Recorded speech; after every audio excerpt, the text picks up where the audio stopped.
शिव तत्व किसको कहते हैं? आपका विश्वास मूल है, सर्वप्रथम है आपका भरोसा। आज यहाँ किसके भरोसे पर आए? सीहोर वाले महाराज के भरोसे पर, समिति के भरोसे पर, किसी दूसरे के भरोसे पर नहीं। यहाँ कथा सुनने के लिए उस देवाधिदेव महादेव के भरोसे पर आए हो कि मेरा शंकर है। उसकी आश्रितता, उसका भरोसा। और दुनिया पर भरोसा करोगे तो एक दिन टूटने वाला है। मेरे शंकर पर अगर भरोसा करा तो वो छूटने वाला नहीं है। किसी व्यक्ति पर भरोसा नहीं करना। सीहोर वाले महाराज पर तो बिल्कुल भी भरोसा मत करना, रत्ती भर भी मत करो। अब तो उस पे करो जिस पे सीहोर वाला महाराज भी भरोसा करता है, तो भरोसा टूटने उसके आश्रित।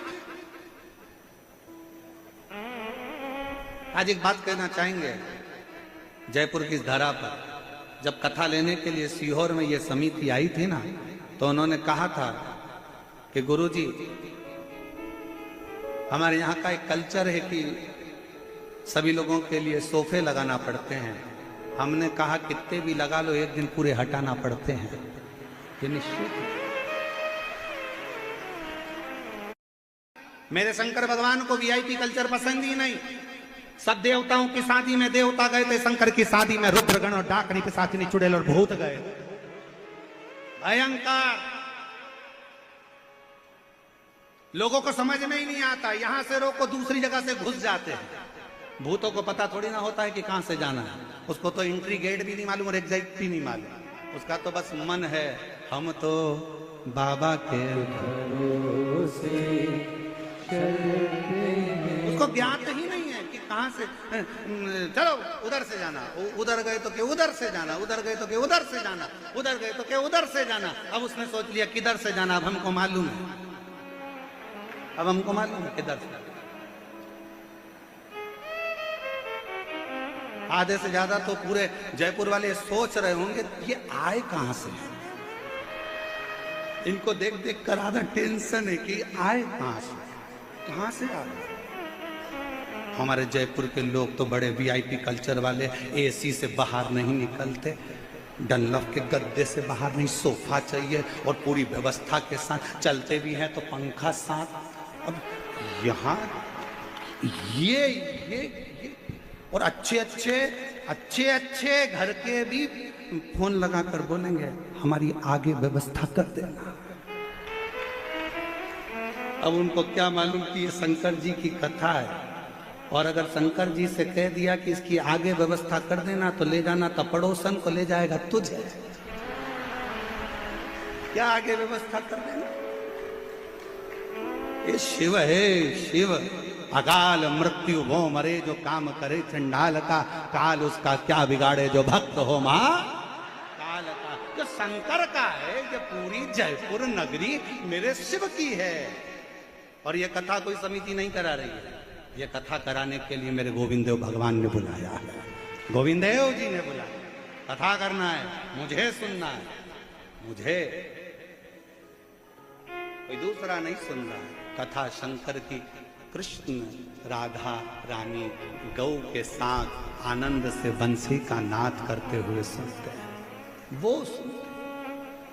चंचुला देवी काशी पहुंच गई। काशी में जाते से मार्गदर्शन कौन करे चंचुला को? तो मार्गदर्शन करने वाला तो केवल देवाधिदेव महादेव बुजुर्ग का रूप रखकर बैठ गए। भगवान का काम ही यही है, मार्गदर्शन करना, आपको बताना कि आपको कैसे जीवन में जीना है, कैसे आगे चलना है, कैसे अपनी जिंदगी की दिनचर्या को जीना है। और बहुत ध्यान रखना, आज की कथा भले 1 बजे से 4 बजे तक हो गई, कल की कथा का समय 2 बजे से 5 बजे तक रहेगा, टीवी पर भी और कथा स्थल पर। एक आनंद के साथ जियो, एक आनंद के साथ। महाराज और धीमा बजाओ,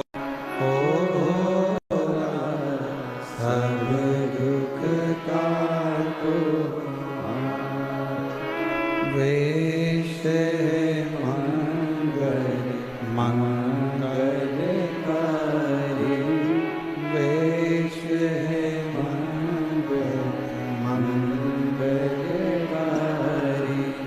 शमशान वासी हमारा, शमशान वासी हमारा।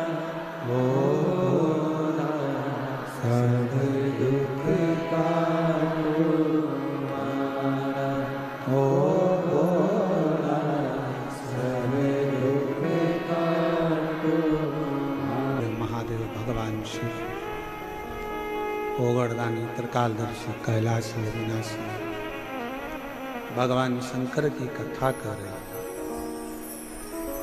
चंचुला देवी ने काशी में प्रवेश किया। एक ब्राह्मण के चरणों में जाकर नमन किया। बाबा, पति प्रेत योनि में पड़ा है, उसकी मुक्ति नहीं, और मैं उसकी धर्म पत्नी हूं, और बड़ी मैं भी कहलाने को तो गलत ही कहलाऊंगी, क्योंकि पापी का संग देवे तो पापन हो जाए। पर आप कृपा करोगे तो जरूर मेरी मुक्ति होगी।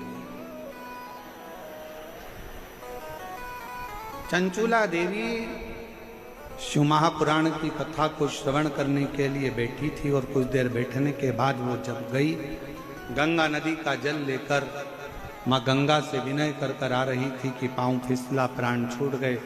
शिव धाम में, कैलाश में माँ पार्वती जी की सहेली बनी, मौन रहती, एकदम चुप, कुछ बोलती नहीं, कुछ कह नहीं पाती, मौन। पार्वती जी ने पूछा कि चंचुला, तू शंकर के धाम में है, शिव के धाम में आने के बाद तो मौन रहा ही नहीं जाता। शिव के धाम में तो यहां तक वर्णन किया गया कि जिसको भगवान ने जिह्वा नहीं दी हो तो 2 हाथ की ताली का नाद भी अगर वो 3 बार कर लेता है तो बाबा उन पर करुणा कर देता है। यहां तक शिव पुराण कहती है। जिसके नेत्र नहीं है वो भी शिव महापुराण की कथा को अगर श्रवण कर कर कोई आ रहा हो, शंकर के मंदिर से कोई आ रहा हो, उसका स्पर्श हो जाता है तो शिव कृपा कर देता है। जिसकी श्रवण शक्ति नहीं है, अगर कोई भूलवश भी कथा के मंडप तक भी पहुंच जाए, मंदिर, देवालय, शिवालय तक भी पहुंच जाए तो शिव कृपा कर देता है। और तुम चुप बैठी हो शंकर के धाम में, शिव के धाम में।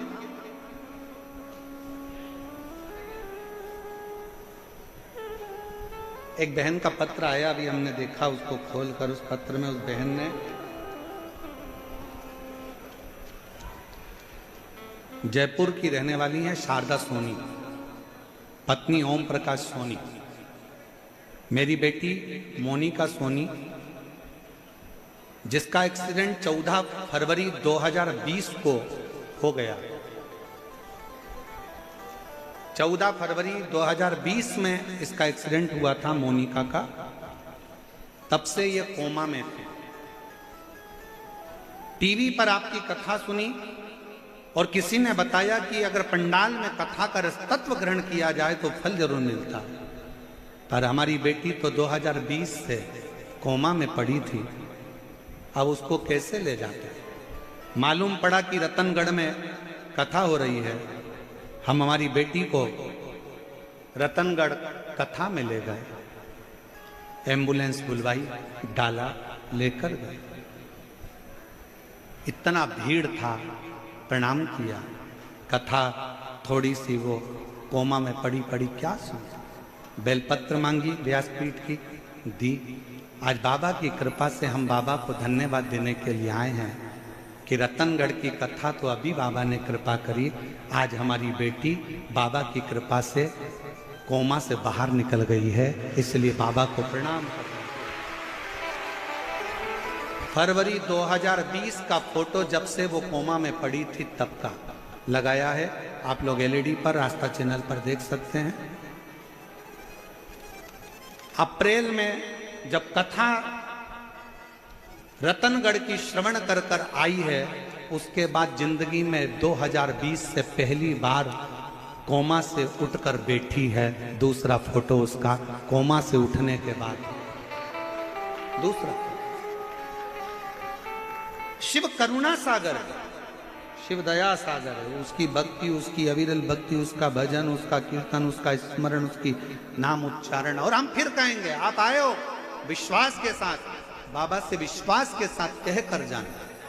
कह और मेरी जीजियों फिर निवेदन करूं मेरे जीजाओं से, अगर दिल से आए हो ना तो दिल से लेकर भी जाओ। ये शिव पुराण की केवल कथा नहीं है, ये एक बेटी अपने बाप से संवाद करती है, एक बेटा अपने पिता से कुछ बात करता है, ये वो शिव। चंचुला तुम मौन है तो चुप है, और वो भी शिव के धाम में, शंकर के मंदिर में आने के बाद और मौन, शिव के धाम में आने के बाद और मौन। यहां तो कावड़िया भी अगर कावड़ लेकर चलता है तो गर्जना करता चलता है, बोल बम का नारा है, बाबा एक, सारी समस्या का हल एक लोटा जल। यहां तो गर्जना करता करता कावड़िया चलता है, यहां तो शंकर के मंदिर में कोई मौन होकर जाए, ये कहां की रीति है? सारे मंदिर में चुप रहिए, पर शंकर के मंदिर में जाकर तो आवाज लगाइए, हार हार महा। सारे मंदिर में चुप रहिए, पर शिवालय में जाकर तो गर्जना होना चाहिए। दुख हर, कष्ट हर, दारिद्र हर, हार हार महा महा। गर्जना शिव के सामने। तो कहा गुरुजी आप कहते हो शंकर जी के मंदिर में आवाज लगाओ, जरूरी है? बच्चा जब तक रोता नहीं तब तक माँ उसको गोदी में लेती नहीं। बच्चा जब तक रोता नहीं, माँ जब तक गोदी में लेती नहीं, और गोदी में लेती नहीं तो दूध पिलाती नहीं। इसलिए भगवान के मंदिर में जाकर जब तुम आवाज लगाओगे, शंकर जी को लगेगा मेरी औलाद आ गई है, बहुत दिन से चिल्ला रही थी, आज सामने आकर खड़ी हो गई है। गर्जना उसके शिव है शंकर। सब दूर चुप रही है, पर शंकर के मंदिर में तो जाकर आवाज अलख जगाओ, नगाड़ा बजाओ, डमरू बजाओ, और अगर कुछ भी नहीं कर सकते तो 3 बार ताली बजाओ, और वो भी नहीं कर सकते तो बम बम बोले, हार हार। गर्जना शिव के मंदिर में होना चाहिए। क्यों डरे किसी से? छत्रपति वीर शिवाजी महाराज की मां जीजाबाई ने तो कह दिया था छत्रपति वीर शिवाजी से कि सुन बेटा शिवा, युद्ध के मैदान में भी जाना तो बिना गर्जना के मत जाना। इसलिए वीर शिवाजी, छत्रपति वीर शिवाजी जब युद्ध के मैदान में जाते थे तो पहली गर्जना लगाते थे, हर हर। पहली गर्जना। क्यों डरे? गर्जना के साथ चले। और महाराज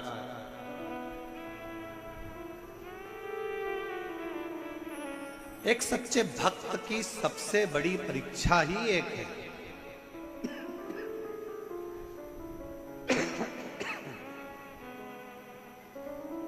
एक सच्चे भक्त की सबसे बड़ी परीक्षा है, दीदार ना हो और फिर भी मिलने की तमन्ना। दीदार ना हो फिर भी उससे मिलने की तमन्ना हो, वो ना मिले दिल में उससे मिलने की बेचैनी।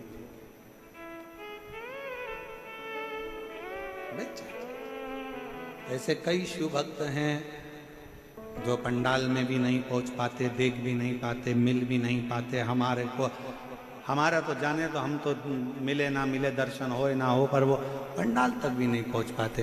पर ऐसे कई शिव भक्त हैं जब आप यहाँ से निकल कर जाते हो, आपके मुख का दर्शन भी कर लेते हैं तो उनको लगता है कि हमने पंडाल का दर्शन कर लिया।